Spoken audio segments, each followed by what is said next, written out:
नाग पंचमी व्रत कथा। प्राचीन काल में एक सेठ जी के 7 पुत्र थे। सातों के विवाह हो चुके थे। सबसे छोटे पुत्र की पत्नी श्रेष्ठ चरित्र की विदुषी और सुशीला थी, परंतु उसके भाई नहीं था। एक दिन बड़ी बहू ने घर लीपने को पीली मिट्टी लाने के लिए सभी बहुओं को साथ चलने को कहा, तो सभी धलिया और खुरपी लेकर मिट्टी खोदने लगे। तभी वहाँ एक सर्प निकला, जिसे बड़ी बहू खुरपी से मारने लगी। यह देखकर छोटी बहू ने उसे रोकते हुए कहा, मत मारो इसे, यह बेचारा निरपराध है। यह सुनकर बड़ी बहू ने उसे नहीं मारा।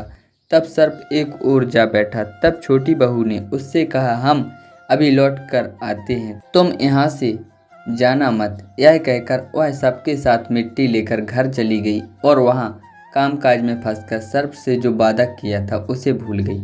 उसे दूसरे दिन वह बात याद आई तो सबको साथ लेकर वहां पहुंची और सर्प को उस स्थान पर बैठा देखकर बोली, सर्प भैया नमस्कार। सर्प ने कहा, तू भैया कह चुकी है इसलिए तुझे छोड़ देता हूँ, नहीं तो झूठी बात कहने के कारण तुझे अभी भी डस लेता। वह बोली, भैया मुझसे भूल हो गई है, उसकी क्षमा मांगती हूँ। तब सर्प बोला, अच्छा तू आज से मेरी बहन हुई और मैं तेरा भाई हुआ, तुझे जो मांगना है मांग ले। वह बोली, भैया मेरा कोई भाई नहीं है, अच्छा हुआ जो तुम मेरे भाई बन गए। कुछ दिन व्यतीत होने पर वह सर्प मनुष्य का रूप रखकर उसके घर आया और बोला कि मेरी बहन को भेज दो।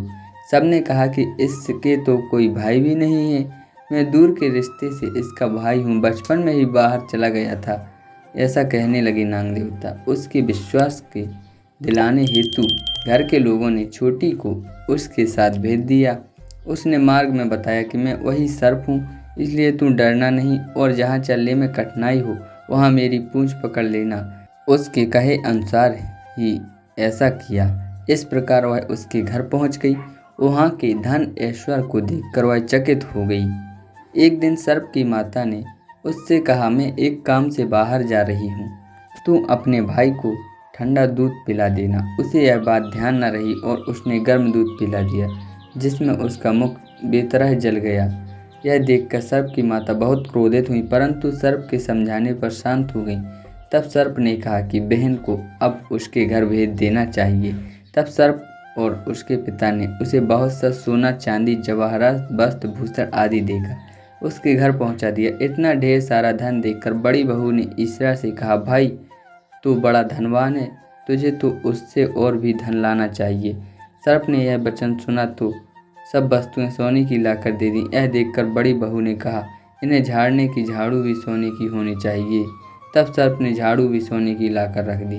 सर्प ने छोटी बहू को हीरा मणियों का एक अद्भुत हार दिया था। उसकी प्रशंसा उस देश की रानी ने की थी और वह राजा से बोली कि सेठ की छोटी बहू का हार यहाँ आना चाहिए।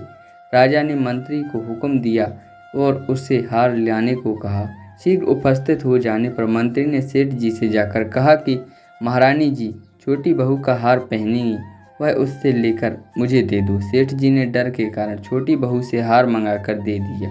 तभी उसी समय सर्प ने प्रकट होकर कहा, यदि मेरी धर्म बहन के आचरण पर संदेह प्रकट हुआ तो मैं उसे खा लूँगा। यह सुनकर छोटी बहू का पति बहुत प्रसन्न हुआ और उसने सर्प देवता का बड़ा सत्कार किया।